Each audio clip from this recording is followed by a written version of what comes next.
câu rằng là cho ngay bố là sarkar te rem takin ai rem khoma chu chuan covid kan do tla ani chu covid kan do tla kara chuanin hun har sa hun kir em Mizoram ina kan la ton ngai haulo Ramri buai alo khenga chu Ramri buai awang chuan eng tin nge thom makong kan zo theilo khara kan chak la luna ber asam lam khanom ren changa piang min khar saka kan manga an kan trong trai pathian kan aw chuta chutiang kara chun Ramri alo buai ta ka chuan asam police kan ron thok chawa kan mama kan police natur firing the daya kan hansa chu po chu zulai ni somni le paru sang hi le somni le pakata mi ron luala fek mai zora mi pui khami dia kan mang an zia te kan van pathian kan mang an nai na kan au na sat zia te khap kan sere ko te klom kha kan ti hreom kan ti kan police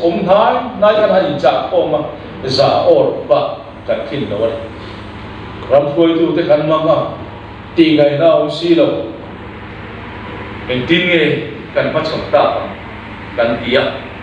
chu da chon kan deputy chief minister pu ton loi hian klai darling dar na pai kan bun ngai kan lu le effect turani anti mo mai beidon sa to na khalai beidon na dam ong le to na mi Assam Police Battalion ron thok chau rocket launcher ne armor vehicle ne na ron thok chau ri chu da chuan kan ho tu te ei pu chan te kan bial tu mle kan minister som ta ho hian su kalula i thu be kan han do chu da so se lui bial tu kan ho tu te pula chuan ud ruak khal thei kan ni lo firing order kan ken lo chuan firing te kholaya on fe in min lo fo manga nang ni ho kha on fe ro min ti do na si chu wang chuan kan ram ania lal ro puilian te pasal thakhung cherate kan nam pasal tha te na he ram hi zo fa te na kan lu zel thena tura allo kum hal zel tu hiani he sarkar hian ti ve thei kan nei turani ti kan tingam turani kan tia chuanin klai darli alori meu a chuanin pathian kan au wat pathian chuan Israel fa te beidong taka an oma Philistia bicha Goliath ha hoa klang le ko ruam khok rum khawa an ron vau anga mi huai sen pathian Davida ko chuaka ral thu meng ma po bil tu nei lo ral thu man han bil dona kal pui zo si lo aral thu nei chun vir vom mai pathian in amang dua chumi mang chuan Philistia mi te atlo ang mai khan kha zulai ni som ni le paru klai lama chuanin kan sipai boi sen te le zora pi poi te trong trai chana chu kan puta dar sari le chan ve wiring te kan thing kha chuta kan bu chu Assam police na an tlan chia san bus te truck eng mo sat ba ka mu tu aum lo ni chu nge chan kan ti chuan he ram hi pathian min en san ai he ram hi pathian ahria chu tiam chu covid pui leng kara har sana na men lo chi rang kan ma chon helicopter ramkang sel kan la khengai lo Mizoram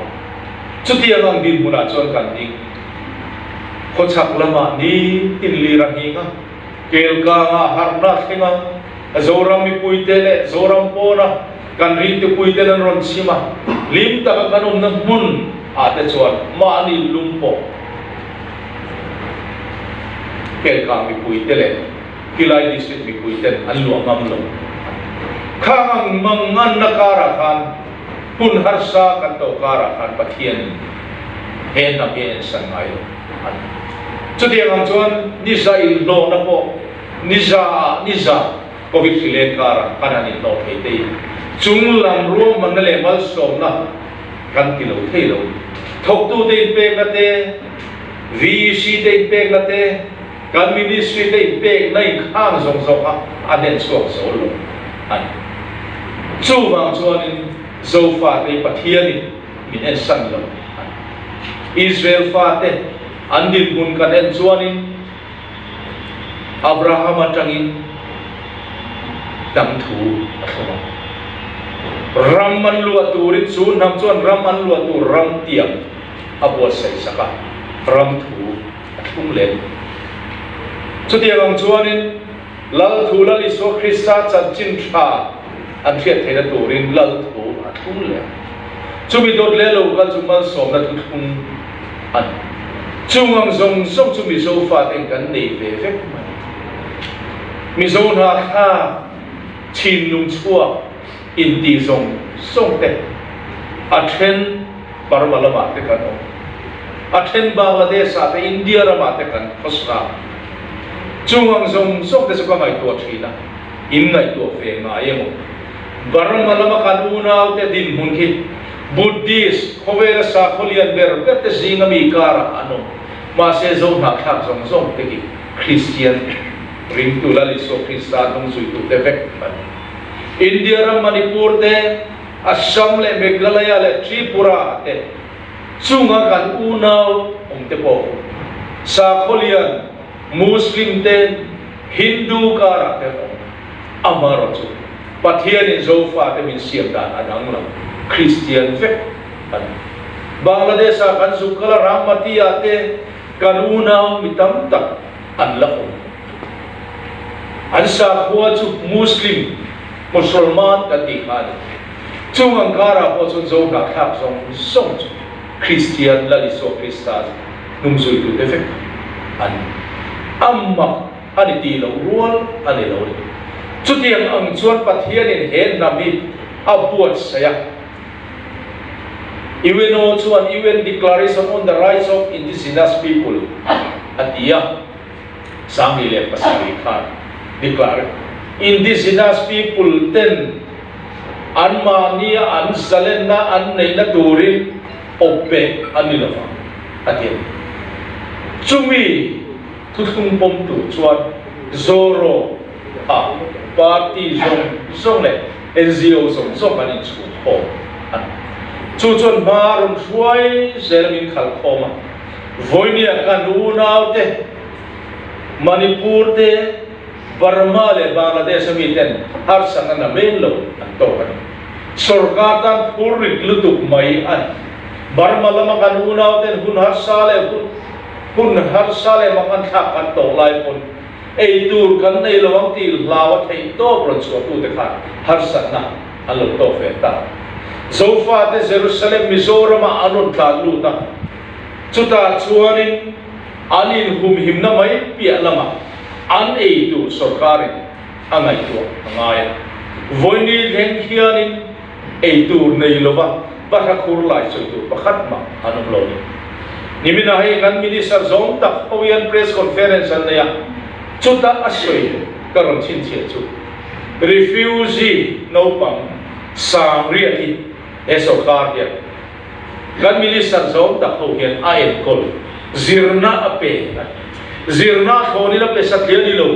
uniform a khoni na pe veka in midday meal khoni na pe vek bokan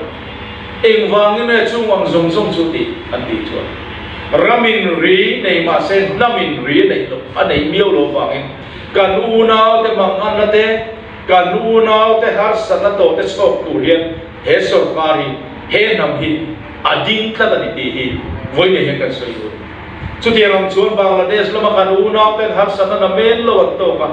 zirna an fa te na an chun som le theina turin thei to chuin sarkar chuan angai tho se la chu tiang chuan rin lok tak mai me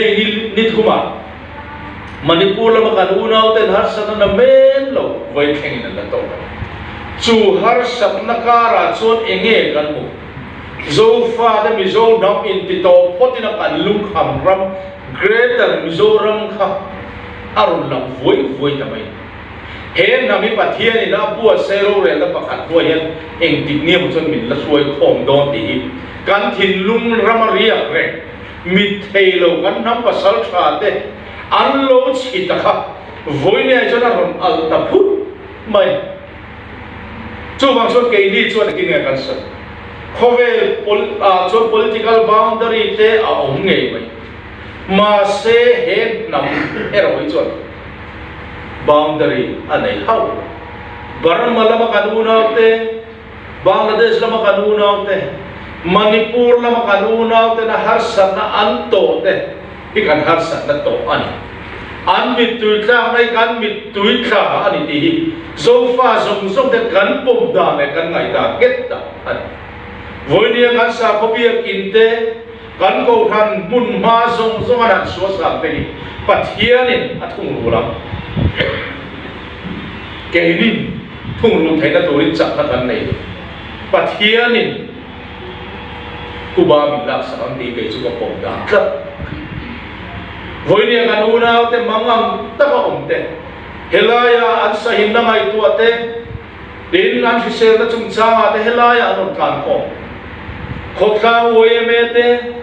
ko ngai pol thang le ko khan ten theyang angin kan han chom do la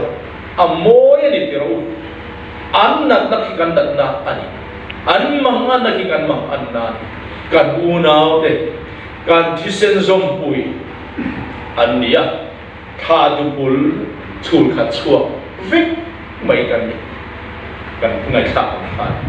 chu wang chuani helai hianin tu ma kan khia thelo party angin kan khia arem lo ko ran angin kan khia arem lo nam angin kan khia arem lo chu wang chuan an har sa na chom do la sut kian puya rem da le mua na an nei thena tu kong tin re a kan son puya an khamua na an Jerusalem Mizoram ni sel tu ring kan Mizoram pui de kan po sai ngai sumi pia lama chuanin central sarkar ina ngai sak to lo nia khriat na khi ram buai an ni chung cha central sarkar khimi buai la tire tura angai sak to lo nia khriat na khovel India ram chunga po nasa takin tiki awani chungai da na wang chuan tu na po huanin Lok Sabha no confidence motion pullu kialani chu no confidence motion a chon politics a in chir thena na satangau MLF chu NDA a intelsia engtin nge in vote don emni engtin nge in vote in kha don ti zona tam le kan unaw te nat na te kan unaw te tor na te kan tor na ani wangin ni chira kan chi minister rom tak ne po ani pi chu wang chuan ke ni chuanin kan absent a thiang lawa no sarkar ina malak na yen kan lungoi lawa chu kan lungoi lo da chu kan lan tira chu bia chon vote kan thak to na NDA vote kan thak to lo kan ti mai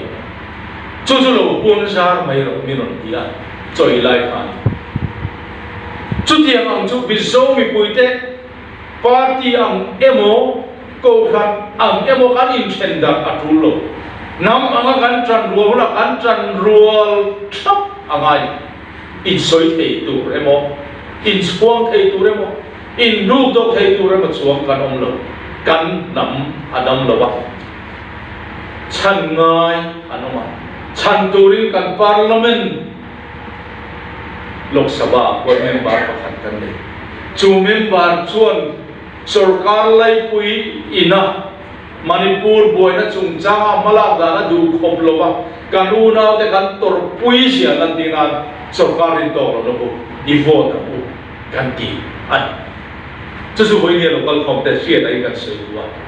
tin he ba ka he sei tu tam tak om ham te masona kanan tia nire thei sa kanan ti PMA Gramin kanan tia te thei to choi chan kanan la ichina kan DVD safety na soyam khani PMA Gramin a hian target awas soft le awas plus kan na ya chung chu ram taka zo turin ro mana kan siama keini lam state sarkar in buat sai na chu hei ai chaung chung lo ani amar so installment lia an pe ka wangin achang khat ema du thua sam lo ani tuna po hianin tunkara Delhi kan su kalanga ministry te kan su don mi zo pa chuan mi harsha me thaile pachhia zok tena in an lo po ve chuan tol puka te kan anoma thenom khobe te kan ani puiliam lema kan ni khada kan sa zo mai amaro su tuna pme oi ro kaldan in first installment second installment achang khade emani ei kan harsha ne kan mang an to te ai zo la nge po regional meeting te po an non boy kan harsha na kan khen ma se ti ngai na ong si lo athan dan chung changa te du thu sam tok lo chudiang an thil phang phang tam tak harsha na kan to kan amar sarkar chuan thei to choin beneficiary se harsha nei a hiat puya thei to choin central sarkar kan nor renga kan nor hotin thoi te po kan be se bo ani